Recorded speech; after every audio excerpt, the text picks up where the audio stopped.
Assalamualaikum warahmatullahi wabarakatuh. Perkenalkan, nama saya Fikri Muhammad Taufikur Rahman. Di video kali ini saya akan mempresentasikan materi manajemen konflik mata kuliah perilaku organisasi dengan dosen pengampu Bapak Rizky Purwantoro SHMH. Baik, langsung saja. Yang pertama itu ada pengertian konflik. Konflik adalah suatu keadaan di mana terdapat ketidaksesuaian atau perbedaan kepentingan, tujuan, atau nilai antara dua pihak atau lebih yang bisa mengarah pada ketegangan atau perselisihan. Nah, konflik ini bisa terjadi di berbagai konteks, baik itu pribadi, kelompok, ataupun organisasi. Misalnya seperti konflik bisa muncul di tempat kerja, di keluarga, ataupun di masyarakat luas. Lalu adapun jenis-jenis konflik. Yang pertama yaitu ada konflik intrapribadi atau intrapersonal konflik. Nah, konflik ini terjadi di dalam diri sendiri atau di dalam diri seseorang ketika ada ketidaksesuaian antara berbagai keinginan, nilai, ataupun kebutuhan pribadi. Nah, contohnya seseorang yang mengalami dilema antara mengejar karir ataupun meluangkan lebih banyak waktu untuk keluarga. Lalu ada konflik interpersonal, yaitu terjadi antara dua individu atau lebih. Konflik ini bisa disebabkan oleh perbedaan kepribadian, persepsi, ataupun juga tujuan. Contohnya itu seperti dua rekan kerja berselisih tentang cara terbaik untuk menyelesaikan proyek. Lalu ada konflik intragrup, yaitu terjadi di dalam satu kelompok atau tim. Nah, biasanya ini disebabkan oleh perbedaan pendapat, metode kerja, ataupun juga prioritas. Contohnya anggota tim memiliki pandangan berbeda tentang bagaimana proyek yang harus dikelola. Lalu ada konflik intergroup, yaitu terjadi antara dua kelompok atau lebih yang berbeda. Nah, konflik ini sering disebabkan oleh persaingan, perbedaan tujuan, ataupun kepentingan kelompok. Contohnya dua departemen dalam perusahaan bersaing untuk mendapatkan alokasi anggaran yang lebih besar. Lalu ada konflik organisasi. Nah, ini terjadi dalam konteks organisasi. Penyebabnya bisa beragam, mulai dari ketidaksepahaman tentang kebijakan perusahaan, struktur organisasi, hingga distribusi sumber daya. Contohnya itu manajemen dan karyawan berselisih tentang perubahan kebijakan perusahaan. Lalu masuk yang ketiga yaitu penyebab konflik. Penyebab konflik bisa bervariasi tergantung pada konteks dan yang terlibat. Berikut ini ada beberapa penyebab utama konflik. Yang pertama yaitu komunikasi yang buruk. Kesalahpahaman atau kurangnya komunikasi yang jelas dan terbuka seringkali menyebabkan atau menjadi penyebab utama konflik. Contohnya itu kurang komunikasi tentang perubahan kebijakan kerja menyebabkan kebingungan dan ketidakpuasan antara karyawan. Lalu perbedaan kepentingan juga menjadi salah satu penyebab konflik, yaitu ketika individu atau kelompok memiliki tujuan atau kepentingan yang berbeda, konflik sering kali muncul. Nah, contohnya ini adalah manajer ingin meningkatkan produktivitas sementara karyawannya itu ingin pengurangan jam kerja, sehingga terjadilah konflik.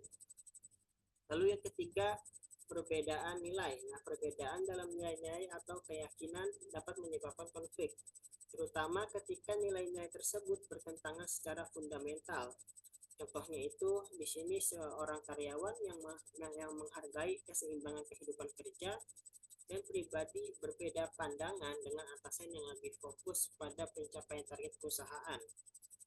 Lalu yaitu yang keempat itu keterbatasan sumber daya.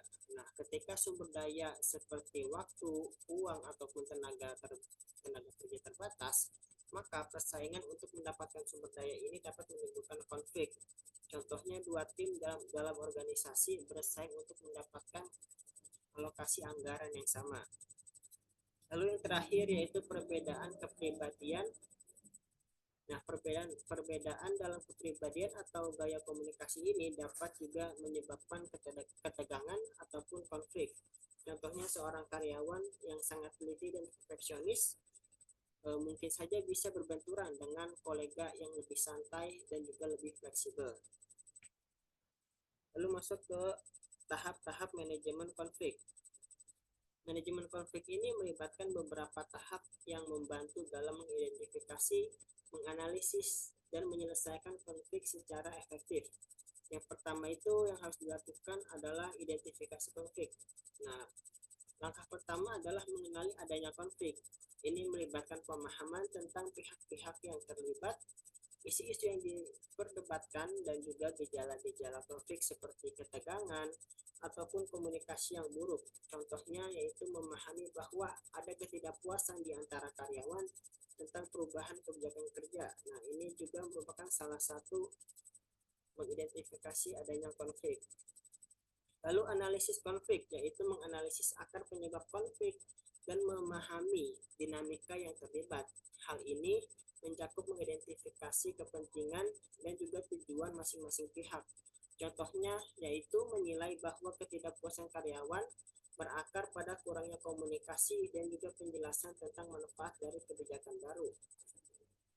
Lalu yang ketiga yaitu pengembangan strategi, yaitu dengan pengembangan strategi untuk mengelola atau menyelesaikan konflik ini melibatkan penentuan pendekatan yang paling sesuai seperti mediasi ataupun juga negosiasi.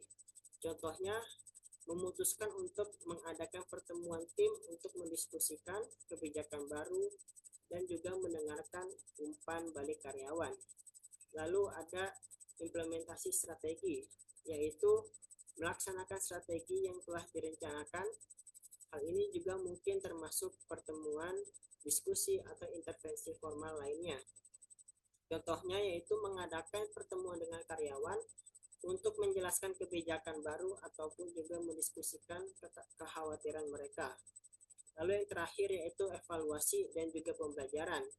Dengan mengevaluasi hasil dari upaya manajemen konflik dan juga mengambil pelajaran untuk masa depan. Hal ini juga melibatkan penilaian efektivitas strategi yang digunakan dan juga mempertimbangkan perubahan yang diperlukan untuk mencegah konflik serupa terjadi di masa depan. Nah, contohnya mengevaluasi apakah pertemuan dengan karyawan ini berhasil mengurangi ketidakpuasan dan juga meningkatkan pemahaman tentang kebijakan baru.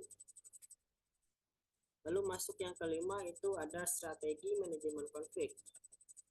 Terdapat berbagai strategi yang dapat digunakan untuk mengelola dan menyelesaikan konflik